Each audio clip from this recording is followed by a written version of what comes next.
Bonjour tout le monde. Dans cette vidéo, nous allons résoudre un problème de mathématiques. Deux lampes défectueuses clignotent. La première s'allume toutes les 153 secondes et toutes les 187 secondes pour la deuxième. À 17h30, elles s'allument ensemble. Et nous, la question qu'on nous pose, c'est de trouver à quelle heure elles s'allumeront de nouveau ensemble.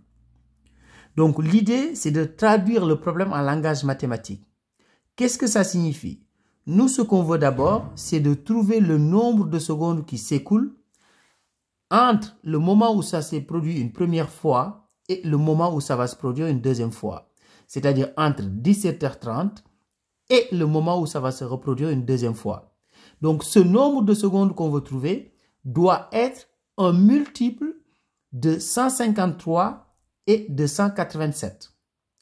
Mais comme nous, on veut juste voir à quel moment ça va se reproduire une deuxième fois, donc ça veut dire que le nombre que l'on veut trouver, c'est juste le PPCM de 153 et de 187, c'est-à-dire leur plus petit multiple commun.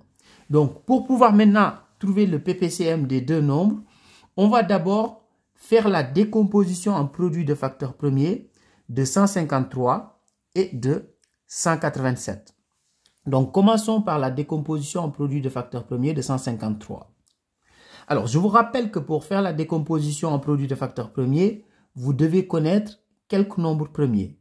Donc, ici, je vous donne la liste des premiers nombres premiers. Donc, 2, 3, 5, 7, 11, 13, 17 et 19. Donc, normalement, si vous connaissez la liste de ces nombres premiers, vous pouvez faire une décomposition en produit de facteurs premiers. Donc, maintenant, faisons la décomposition en produit de facteurs premiers de 153. Alors, est-ce que 153 est divisible par 2? Non, 153 n'est pas divisible par 2 parce que 153 n'est pas un nombre pair. Est-ce qu'il est divisible par 3? Pour le savoir, appliquons les critères de divisibilité par 3. Donc ici, on va faire la somme de tous les chiffres. Ici, 1 plus 5 plus 3, c'est égal à 9. 9 est un multiple de 3. Donc, 153 aussi est un multiple de 3. Donc, je divise 153 par 3. 153 divisé par 3, c'est égal à 51. Est-ce que 51 est divisible par 3? Oui, 51 est divisible par 3 parce que si je fais 5 plus 1, je trouve 6. 6 est un multiple de 3, donc 51 aussi. Donc 51 divisé par 3 est égal à 17. Mais comme 17 est un nombre premier, je le divise par lui-même directement. Donc 17 divisé par 17, je trouve 1. Et dès que je trouve 1 ici, ça veut dire que la décomposition est terminée. Donc, ça veut dire quoi? Ça veut dire que 153, c'est égal à 3 fois 3 fois 17. Donc, 153 égale, donc 3 fois 3, c'est 3 au carré.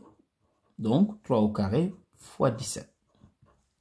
Maintenant, faisons la même chose pour 187. Donc, on va faire la décomposition en produit de facteurs premiers de 187. Est-ce que 187 est divisible par 2? Non, parce que ce n'est pas un nombre pair. Est-ce que 187 est divisible par 3? On va vérifier avec les critères de divisibilité par 3. Donc, 1 plus 8 plus 7, c'est égal à 16. 16 n'est pas un multiple de 3. Donc, 187 non plus n'est pas un multiple de 3. Alors, est-ce que c'est un multiple de 5? Ce n'est pas un multiple de 5 parce que son chiffre des unités n'est ni 0 ni 5. Donc, ce n'est pas un multiple de 5. Est-ce que c'est un multiple de 7? Là, je vous conseille d'utiliser votre calculatrice. Vous allez faire 187 divisé par 7 pour voir si vous trouvez un nombre entier ou pas. Donc, si vous faites ça, effectivement, vous n'allez pas trouver un nombre entier, mais c'est la meilleure manière de tester. Donc, maintenant, passons à 11. Donc, est-ce que 187 est divisible par 11? De la même manière, on utilise sa calculatrice pour voir 687 divisé par 11 donne un nombre entier comme résultat ou pas. Donc, si le résultat est un nombre entier, ça veut dire que c'est divisible par 11. Sinon, ce n'est pas divisible par 11. Et si vous prenez votre calculatrice, vous faites ça, vous allez trouver que 187 divisé par 11 est tout simplement égal à 17. Alors, comme 17 est un nombre premier, on le divise par lui-même. Donc, 17 divisé par 17, c'est égal à 1. Ce qui veut dire tout simplement que 187, c'est égal à 11 fois 17. Donc, 187 est égal à 11 fois 17. Alors, à partir de ce moment-là, maintenant, on va calculer le PPCM des deux nombres. Donc, le PPCM de 153 et de 187. Alors, je vous rappelle que pour calculer le PPCM à partir des décompositions en produits de facteurs premiers, tous les facteurs doivent apparaître. Donc ici, 3 fois 17 fois 11. Maintenant, on va regarder les exposants. On doit prendre les exposants les plus élevés possibles. Donc ici, 3. Donc 3 au carré. Alors, 17 est présent deux fois, mais on va quand même l'écrire qu'une seule fois. Et le 11, donc ici, fois 11.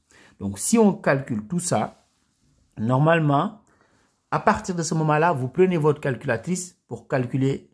Et à partir de ce moment-là, si vous calculez tout ça, vous allez trouver tout simplement 1683.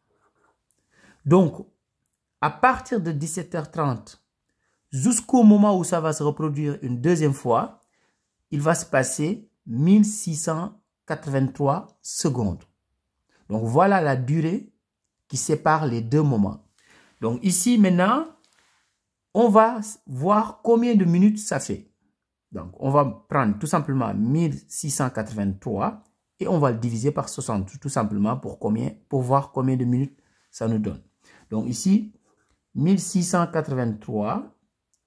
Donc, si vous faites la division euclidienne, vous allez trouver tout simplement que 1683, c'est 60 fois 28 plus 3. Ça signifie quoi? Ça veut dire tout simplement que 1683 secondes, c'est égal à 28 minutes plus 3 secondes. Donc, 28 minutes et 3 secondes. Donc, nous, ça s'est produit une première fois à 17h30. Donc, on va faire 17h30 plus tout simplement ce qu'on vient de trouver. 28 minutes et 3 secondes. Donc, si on calcule, donc ça va faire 17h. Donc, 30 minutes plus 28 minutes. Donc, 58 minutes et 3 secondes. Donc, voilà le moment où les deux s'allumeront de nouveau ensemble. Au revoir.